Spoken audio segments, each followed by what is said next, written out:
Hello, my name is Keshwani. That's K-E-S-H-W-A-N-I, Keshwani. We are here because we want to prepare for GRE. We have been solving GRE math problems out of this book here, the official guide to the revised GRE, the second edition. If you do not own this book already, purchase one immediately. You're going to need it. The problem that we are about to solve is the one that you will find on page number 244. Please turn to it. Page number 244, and today is our lesson number 351. This problem that you see there, problem number 7 on page number 244, is the exact same problem that appeared in the first edition of the revised GRE. We have already solved all the math problems from this book. If you're interested in watching the original solution, you will find the original solution on day number 143, where we solved the exact same problem at a little bit of a slower pace. Here we're not going to go into too much detail. If you find that you're a bit lost, that I've gone a little bit too fast, you can watch the original one. So these are linear equations here, simultaneous equation. The first one we have, we should say linear simultaneous equations. The first one we have is x plus y is equal to 24. Second one is x minus y is equal to 18. All we have to do is just add up the two equations and we can drop out one of the variables. So if we add the two equations, positive x and negative x is going to drop out. X plus x is 2x. And here we get 24 plus 18. That's going to be 2. Carry 1 is 42. And therefore x is going to be equal to 21. Divide both sides by 2x equals 21.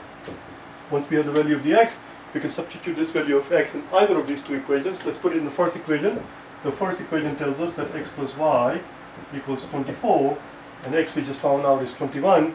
So y equals 24 minus x, which is 24 minus 21, which is 3. Y is equal to 3. The very last thing we need to do, very quickly, only takes a few seconds, to quickly verify our answer. Quickly verify our answer, and it only takes a few seconds. The first equation was x plus y is equal to 24. And we are claiming that x is 21 and y is 3. As we can see, 21 plus 3 equals 24. It checks out. Second equation tells us that x minus y is equal to 18. Our x we are claiming is 21. And we are claiming that the y is 3, and 21 minus 3 is 18. That works out as well. So that tells you that these solutions are correct. Let's go to second equation, shall we? I shouldn't say second equation. Let's go to second pair of equations, second simultaneous equations, second pair of simultaneous equations. You're done with this thing. Let's go to second pair of simultaneous equations. And why are they called simultaneous? Why are these equations called simultaneous equations? They're called simultaneous because whatever value that we claim for x and y, whatever value that we're going to claim that x equals to this value and y equals to this value, those values have to satisfy both equations at the same time. Those values of x and y must satisfy both equations simultaneously. Simultaneous equations. The first one we have here is 3x minus y, we have told is negative 5. And the second one is x plus 2y is equal to 3. Let's call this equation 1, and let's call this one equation 2. As you can see, they have different coefficient here. This one is the coefficient of negative 1, this one is the coefficient of positive, this is 3, this is positive 1. This is positive 3, this is positive 1. They have different coefficients. We need to make coefficient of one of those variables to be the same so that we can cancel them out either by adding the two equations or by subtracting one equation from the other. How do we do that? Well, we can either multiply the top equation by 2 and make the coefficient of y be the same, or we can multiply the second equation by 3 and make the coefficient of x equals the same. Let's take our second equation, equation number 2, and multiply it by 3. So if you take this equation and multiply it by 3, this becomes 3 times 3. So we multiply 3 times x plus 2y will equal 3 times 3, and that gives us 3x plus 6y equals 9. So that's our second, that was equation number 2 times 3. Equation number 2, multiply both sides by 3 and we get this. Equation number 1 is this part right here. Equation number 1 tells us, equation number 1 implies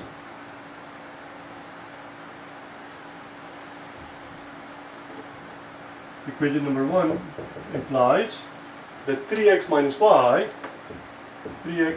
y equals negative 5. Equals negative 5. So now we can just subtract the second equation from the top equation here, and we can get rid of the x. This is positive 3, this is positive 3. We're going to subtract this bottom equation from the top equation, and whenever you want to subtract one equation from the other, it's always a good idea to immediately, as soon as you decide that you want to subtract this equation from some other equation, whichever equation that is being subtracted, immediately go to that equation and change all the signs of all the coefficients. Positive will become negative, negative will become positive, this negative will become positive. And that's how we subtract it. So now 3x minus 3x is going to drop out. That was the whole point. And we get 6x plus y, 6y plus y is going to give us 7y. And here we have positive 9 and a positive 5. This negative 5 became positive 5. Positive 9 and a positive 5, it becomes 14. Divide both sides by 7, and we find that y is equal to 2. Once we have the value of one of the variable, we can substitute this value of the variable in either of these two equations and solve for the other variable. Which one should be substituted? Let's substitute in this one. This one, second equation is easier. So second equation tells us, so that's the value of y. Second equation, equation number 2, we were told that x plus 2y equals 3. That was the second equation. X plus 2y equals 3. Y we know is equal to 2.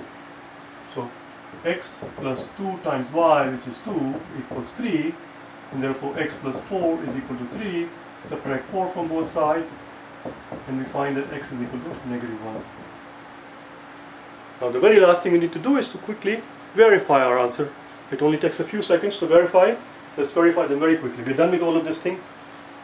Now we're going to plug them back in, the values of x and y in both of the equations, to make sure that they actually do satisfy the two equations.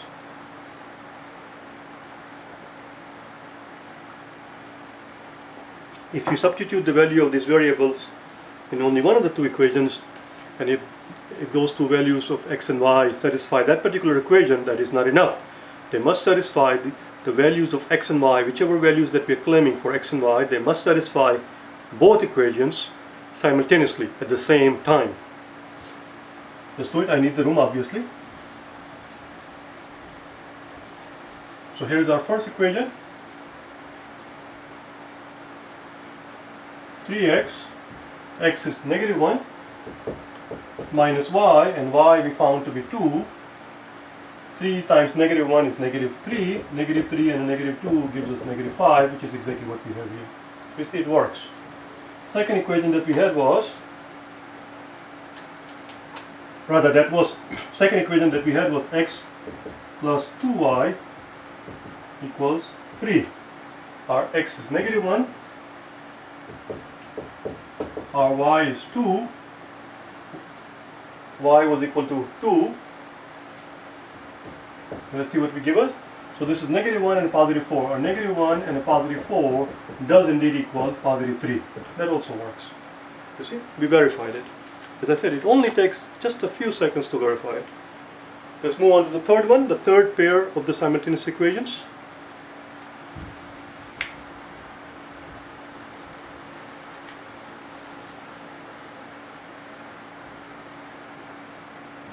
Third pair.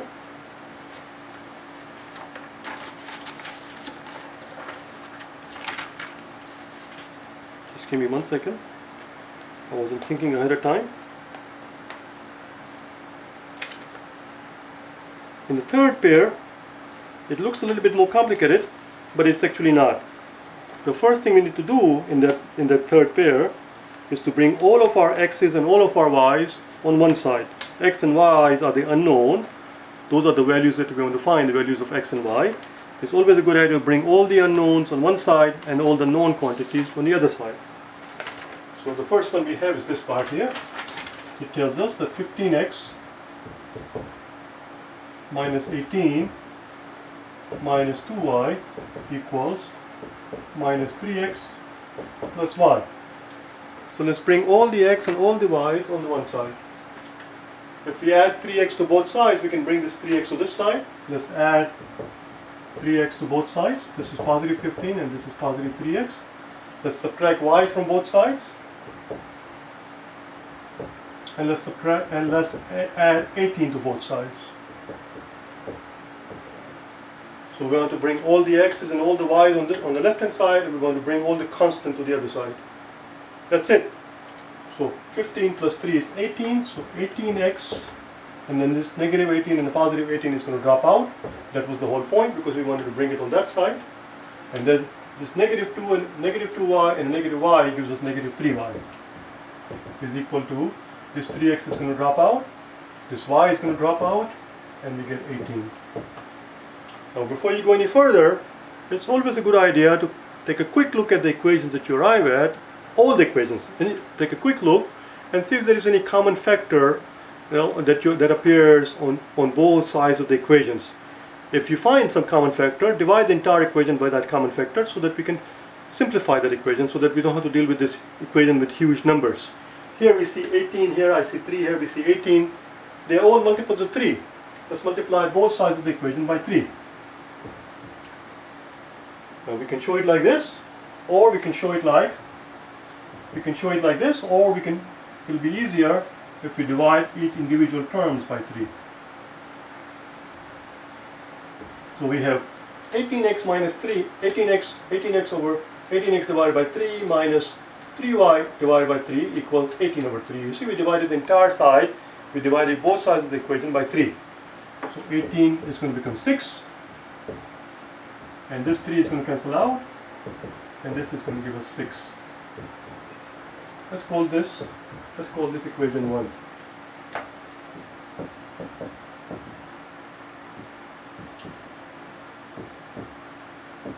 This is our equation 1. We need to leave it aside, because now we have to work on the second equation that they give us. We need to simplify that equations. Once we have both of the equations in their simplified form, then the rest is same as before. We simply treat them as simultaneous equation. Not that we treat them as simultaneous equation, they are simultaneous equations, and we solve them just like we did before in the first two examples. So that's the first one. Now we have to simplify the second equations.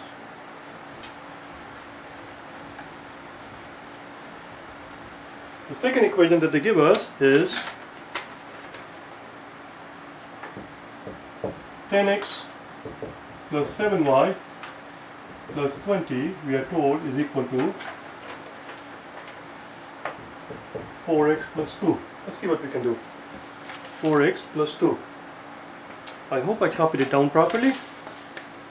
10x plus 7y plus 20 equals 4x plus 2.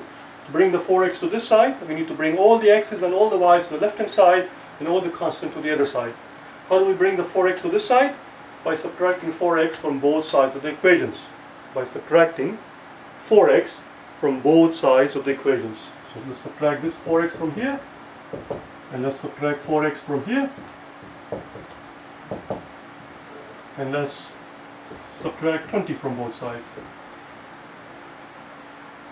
So here, positive 10x and a negative 4x is going to give us positive 6x plus 7y.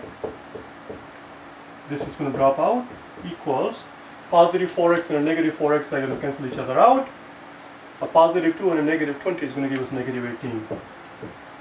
This is our equation number 2. This is our equation number 2.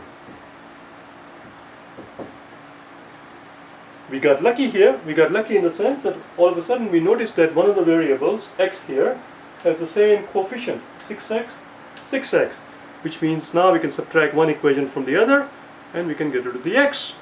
Solve for y then. So let's rewrite our equation number 1 underneath here. Equation 1 implies 6x minus y equals 6. Now we're going to subtract this equation, the bottom equation, from the top equations. And what did we say we do very first thing when we have decided that we're going to subtract the given equation? As soon as we decide that we're about to subtract a particular equation, immediately change the signs of all the coefficient in that equations. This positive 6 is going to become negative 6. That's what it means. 6x minus 6x. You see, 6x minus 6x is going to give us 0 here. This 6x minus 6x is going to give us 0. This negative is going to become positive. This positive is going to become negative. If you don't do this immediately, there is a chance that you might change the sign of one of the coefficient, but you might find, or you might forget to do with one of the others. Do all of them at once. 7y plus y is 8y. And here we get negative 18 and a negative 6. Negative 18 and a negative 6 is going to give us negative 24. Let's divide both sides by 8. And we find that y is equal to negative 3. Y is equal to negative 3. Let's put it in there. So here we have 6x minus y. 6x minus y, we just found out to be negative 3. 6x minus y, which is negative 3, equals 6. Negative 3, negative and negative is going to become positive. So we get 6x plus 3 equals 6. Subtract 3 from both sides. And 6x is going to become 6x equals 3. Divide both sides by 6. And x equals to half. X equals to half. That's it. We have found our values of x and y. All we have to do at this point is to simply substitute these values in both of those equations and make sure that they satisfy, these two values satisfy the two equations. Let's do that, shall we? As far as solving the equations are concerned, they are done. Y equals to negative 3 and x equals half.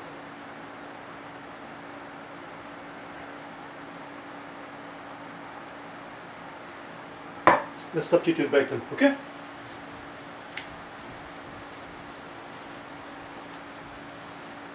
Let's first work on this one. 6x minus y. 6x minus y equals 6. That was our equation 1. And our y, what was y? I just erased everything. How much was our y? Y was 3, negative 3. Y we are claiming to be negative 3. Let's put it in here. 6 times x, which is half, minus a y is negative 3, and that has to equal 6. This 6 and a 2 will cancel each other out and will become 3. 3, so here we get 3, minus a minus 3, minus and minus is going to become plus. Voila, you see, it works. Now let's put it in the next equation and make sure it also satisfies the second equation.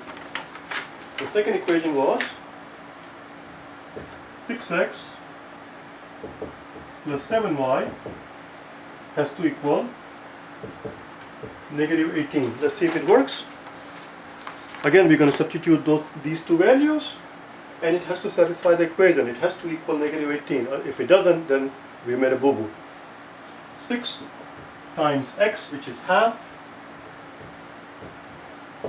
plus 7 times y, which is negative 3. And again, 6 divided by 2 is going to give us 3. So here we get 3 plus 7 times negative 3. 7 times negative 3 is negative 21. And 3 minus a negative 21 does in fact equal negative 18. So those two values were correct. We got lucky. I'll see you tomorrow, okay? Tomorrow we'll solve the non-linear equations, and if you're not very good at those things, then don't miss tomorrow's video, okay? It's also a good idea actually to watch a couple of videos ahead of time. I did not have a forethought to actually look for them myself, but go to the YouTube. You are at the YouTube, obviously. Or if you're ever confused about any topic, just type in the topic. In this case, you're going to type in inequalities. Just type in inequalities and just type in my name, Keshwani, and then inequalities, and search for them, and you will find all the previous videos where we solve inequalities, and watch as many videos as you can before we do tomorrow's work. Okay, bye now.